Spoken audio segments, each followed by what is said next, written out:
La semana pasada habíamos hablado acerca de las fuentes o de las formas para poder conocer a San Francisco de Asís y hablamos que existían diversas fuentes, entre ellas los escritos de San Francisco, las hagiografías, testimonios internos a la orden de hermanos menores y testimonios externos a la orden, asimismo crónicas como la escrita por Salimbene de Parma, o diversos escritos, por ejemplo, como los escritos de Jacobo de Vitri, que nos hablan de la experiencia de los primeros hermanos.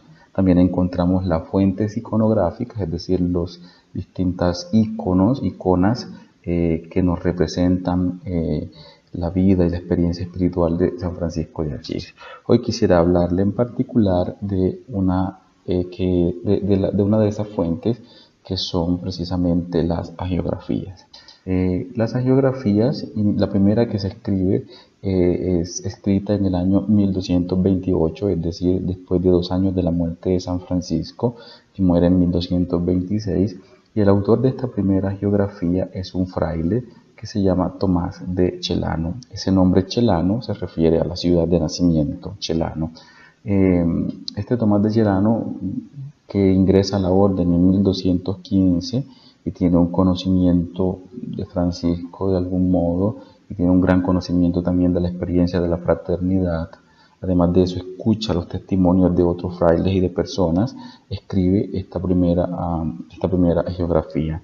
Posteriormente, el general del momento, que se llama Elías de Cortona, le pide a Tomás de Celano abreviar, es decir, tomar esta leyenda, vida del Beato Francisco, y escribir una, pero más corta, más abreviada, que se conocerá como la vida breve. Posteriormente se escribirán otras hagiografías de otros autores, por ejemplo, la leyenda de los 3 compañeros, una que se llama De Incezione, que fue escrita por un fraile llamado Juan, posteriormente el Memorial y otras hagiografías que se escriben en torno a la figura de San Francisco de Asís. Leyendo estas hagiografías nos podemos ir construyendo una imagen aproximada del santo.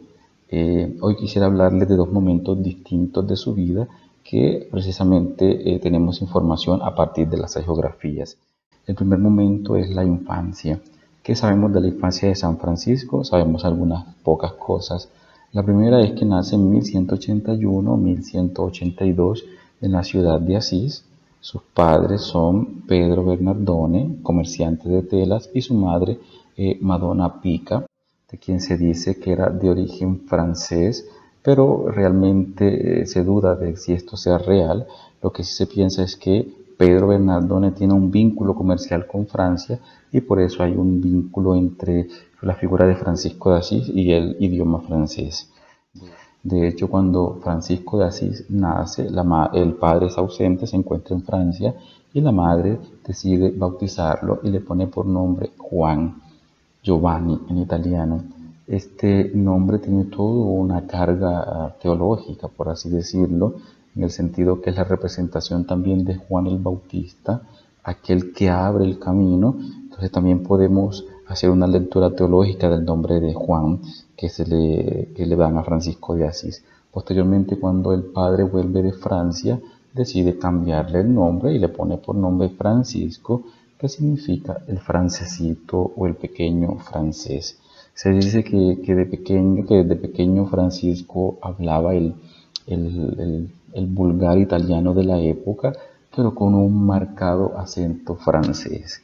Por eso era una figura bastante particular, por así decirlo. Francisco va a estudiar a a escuelas catedralicias. En este caso tuvo que estudiar en la parroquia de San Jorge, donde aprendió lo que podríamos decir los primeros rudimentos del latín. Es decir, Francisco aprende a escribir y a leer quizá de un modo básico, y esto lo evidenciamos en pequeños escritos, en los 3 pequeños escritos que nos dejó de su puño y letra. Luego Francisco de Asís, pues evidentemente va creciendo, y uno de los ideales que se va configurando y es normal en un joven de la época es el deseo de ser un caballero. Pero ¿qué es ser un caballero en el medioevo?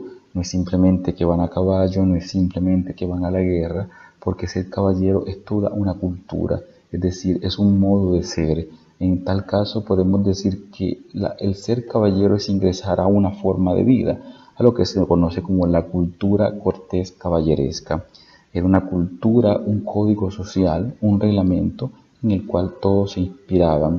Es interesante que los caballeros componían canciones, gestas, en estas canciones se exaltaban los valores de la honestidad, de la generosidad, de la cortesía, del amor y de la justicia.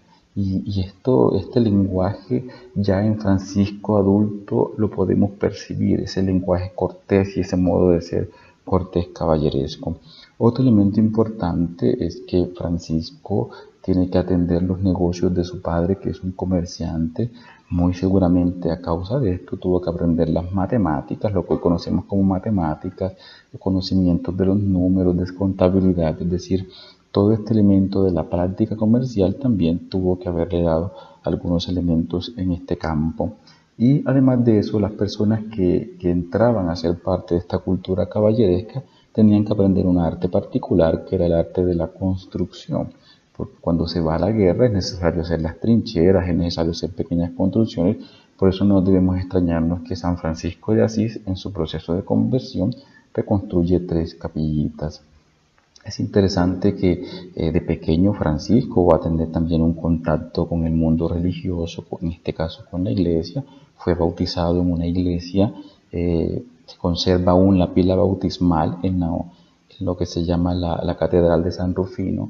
Pero a mí me llama la atención particularmente que en el ábside de la catedral se encuentra un Cristo, un Pantocrátor, es decir, Jesús el Cristo sentado en el trono, coronado, poderoso, y posiblemente esta es una imagen inicial con la que Francisco de Asís se encuentra.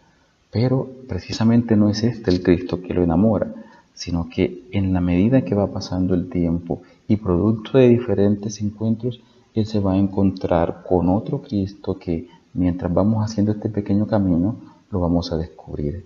A todos ustedes, muchas gracias.